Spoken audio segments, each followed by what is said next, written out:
Dear students, इस video में हम सॉल्व करेंगे एक्सरसाइज 5.1 की remaining problems, 9th class mathematics. Fourth question देखिए, यहाँ हमें गिवन है कि ए सी है वो बी सी के इक्वल है, ए सी है वो बी सी के इक्वल है, और हमें प्रूव करना है कि जो ए सी है वो हाफ ऑफ ए बी है। प्रूफ देखिए, ए सी बी सी के इक्वल है तो हम क्या करेंगे, दोनों साइड में ए सी ऐड कर देंगे, adding A C on both side.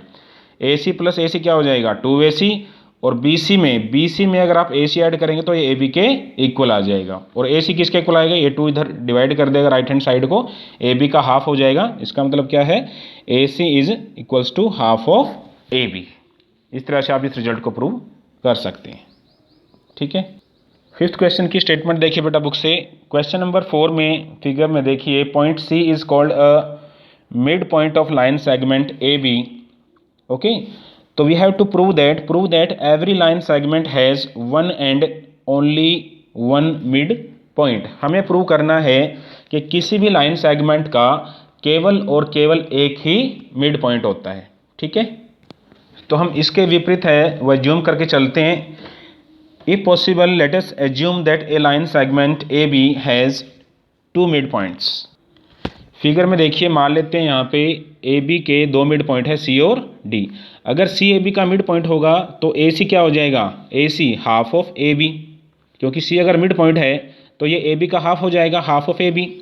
और अगर हम कहते हैं कि D is the mid point of AB, तो AD है वो DB के इक्वल आ जाएगा, या ये कहें कि AD किसके बराबर आ जाएगा, half of AB।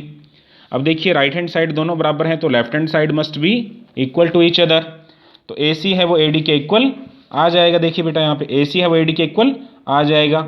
So bye Euclid axiom, यहाँ पे यूक्लिड एक्जियम हम यूज कर रहे हैं, things which are half of the same thing are equal to one another. ठीक है, ऐसी चीज़ें जो एक ही चीज़ का हाफ होती हैं वो दोनों आपस में भी क्या होती हैं, इक्वल होती हैं। ठीक है ना, things which are half of the same thing are equal to one another.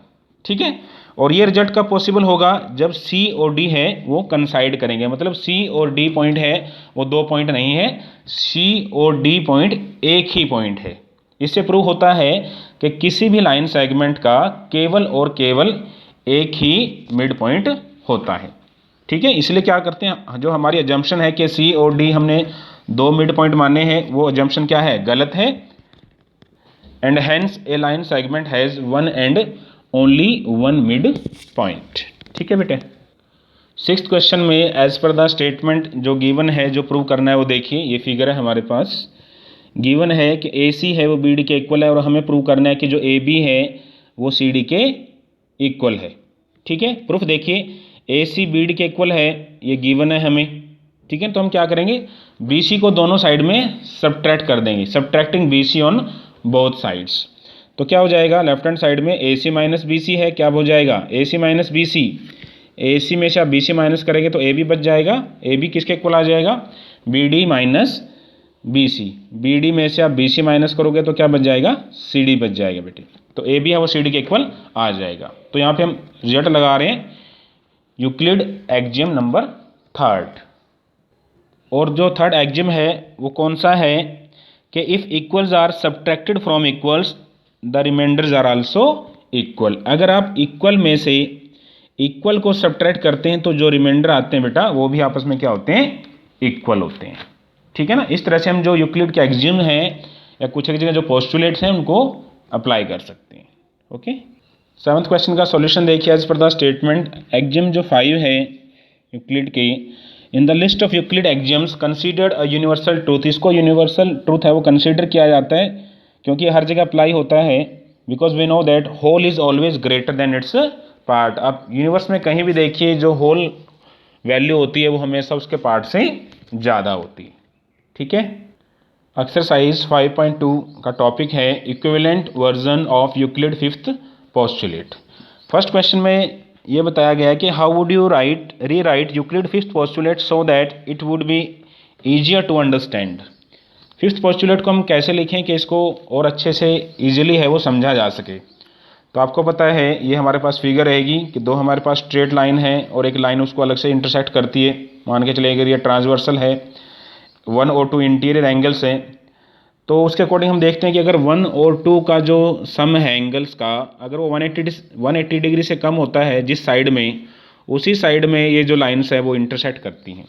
तो यहाँ पे हम इसको इस तरह से दिखा सकते हैं, फिगर में साथ साथ देखिएगा कि क्या लिखा हुआ स्टेटमेंट के अंदर।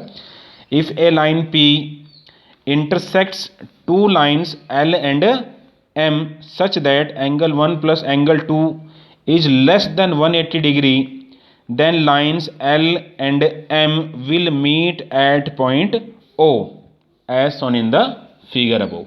जो फिगर में आपको ऊपर की तरफ दिखाई दे रहा है, अगर इन दोनों एंगल्स का जो सम है वो 180 डिग्री से लेस देन होगा बेटा, तो उसी साइड में ये जो दोनों लाइन्स है जब आप इनको बढ़ाओगे तो उसी साइड में ये इंटरसेक्ट करेंगे। ठीक है।